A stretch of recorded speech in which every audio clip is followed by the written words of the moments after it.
আজকে আমরা সবচেয়ে গুরুত্বপূর্ণ একটি বিষয়ের উপর ক্লাস নিচ্ছি, সেটা হচ্ছে সংখ্যা পদ্ধতি হেক্সাডেসিমেল এর উপর। হেক্সাডেসিমেল এর সবচেয়ে গুরুত্বপূর্ণ দুইটা এমসিকিউ, এই 1 নম্বর এমসিকিউটা আর 2 নম্বর এমসিকিউটা। এটা পারলে আমরা দেখছি অনেকগুলা আমরা এমসিকিউ সলভ করতে সহজ হবে। এটা হচ্ছে কি 118f ধারাটির পরবর্তী মান কত। এখানে ধারাটির পরবর্তী মান কত মানে হচ্ছে যোগ করতে বসে যে ধারাবাহিকভাবে যোগফল কত সেটা বলছি। আচ্ছা, এখানে আমরা দেখতেছি 18f। আচ্ছা, এখানে আমরা দেখতে পাচ্ছি f একটা কি জিনিস, f হচ্ছে একটা হেক্সাডেসিমেল সংখ্যা পদ্ধতি। হেক্সাডেসিমেল সংখ্যা পদ্ধতির বেস হচ্ছে 16। এই 16 হচ্ছে 0 থেকে 9 পর্যন্ত দশমিক সংখ্যার মতো, এবং a থেকে f পর্যন্ত অর্থাৎ 10 থেকে 15 পর্যন্ত এটা হচ্ছে পরবর্তী সংখ্যা। পরবর্তী সংখ্যাকে এভাবে প্রকাশ করা হয়, যেমন এর মান 10, b এর মান 11, c এর মান 12, d এর মান 13, e এর মান 14 এবং f এর মান 15 এভাবে প্রকাশ করা হয় থাকে। তাহলে আমরা এখানে দেখতে পাচ্ছি 118f ধারাটির পরবর্তী মান কত।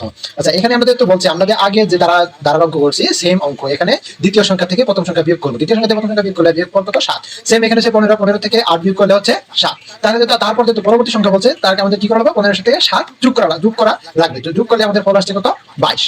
তো যোগ করলে আমাদের ফল আসছে 22। আচ্ছা, এখন আমরা এখানে অনেকে দেখতে পাচ্ছি যে বড় নাম্বারটা টুক করে আনসার দিয়ে দিব, কিন্তু আসলে এটা হবে না, এটা একটা রং আনসার। কারণ এটা হচ্ছে একটা হেক্সাডেসিমাল সংখ্যা পদ্ধতি। হেক্সাডেসিমাল সংখ্যা পদ্ধতিতে যোগ করার ক্ষেত্রে আমাদের কাজ হচ্ছে বেসের থেকে কত বেশি সেটা লিখতে হবে। বেসের থেকে কত বেশি সেটা আমাদের কি লেখা লাগবে। ঠিক আছে, দেখেন এখানে আমার কত আছে 22 আছে। 22 16 থেকে কত গুণ, অর্থাৎ কি আমরা যদি 16 থেকে 22 কত গুণ সেটা কি আমাদের, আচ্ছা কত বেশি 22 16 থেকে কত বেশি 6 বেশি, আর হচ্ছে কত গুণ বেশি 1 গুণ বেশি। ঠিক আছে, এই হচ্ছে আমাদের 16, অর্থাৎ আমাদের আনসার হচ্ছে 16। ঠিক আছে, তারপর দেখেন তারপর দ্বিতীয় নাম্বার এমসিকিউটা দেখেন, সেটা হচ্ছে a plus b plus c 16, অর্থাৎ এটা কি আছে হেক্সাডেসিমালের মানে আছে সমতুল্য মান কোনটি সেটা বাহির করতে বলছে। আচ্ছা, এখানে a আমরা জানি কি a সমান 10, b সমান হচ্ছে 11, আর হচ্ছে c সমান হচ্ছে 12। তাহলে 10 11 আর হচ্ছে 12, এই তিনটা যোগ করলে আমাদের যোগফল হচ্ছে কত 33।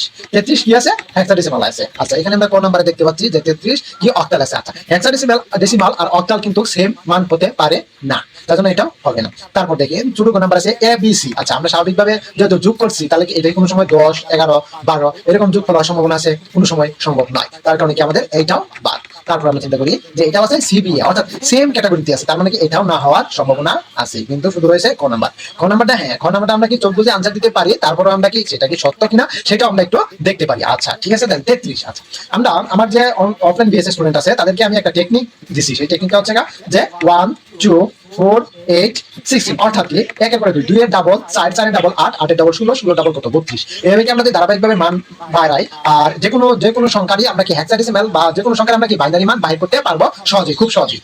এখানে যেহেতু আমরা হেক্সাডেসিমালের বেস 16, এটাকে আমরা লিখতে 2 টু দি পাওয়ার 4, অর্থাৎ কি 2 to the power n = 2 to the power 4, n এর মান কত 4। অর্থাৎ এখানে আমার কি হচ্ছে যে এখানে আমার কাজ হচ্ছে গিয়ে যে কত যোগ করলে আমার হচ্ছে এটা 4 হয়, এখানে 4 গড় করে 4 গড় করে আমাদের নিয়ে কাজ করা লাগবে। আচ্ছা, এখানে আমাদের মেইন কাজ হচ্ছে আমাদের 33 বানানো লাগবে, ওইটা নিয়ে কাজ আপাতত না করলেও চলবে, নেক্সট ভিডিওতে হয়তো আমি আরেকটু বুঝিয়ে দিব। এখন আমরা এখানে একটু দেখি 16 ডাবল কত 32। ঠিক আছে, এখন আমরা এটা কত যোগ করলে 32 হয়, কত 32 আর হচ্ছে 1, তাহলে তো আমার 33 হচ্ছে, বাকি যেগুলো আছে সবগুলোকে আমি 0 দিয়ে দিই। তাহলে আমার কত হচ্ছে দেখেন তো, এটার সাথে কি এটার আনসারটা মিলে নাকি 1 1 4 0 4 0 1, তার মানে কি আমার ফোন নাম্বারটা আনসার জাস্ট এইটাই। ঠিক আছে, আর কিছু না। ওকে, ধন্যবাদ।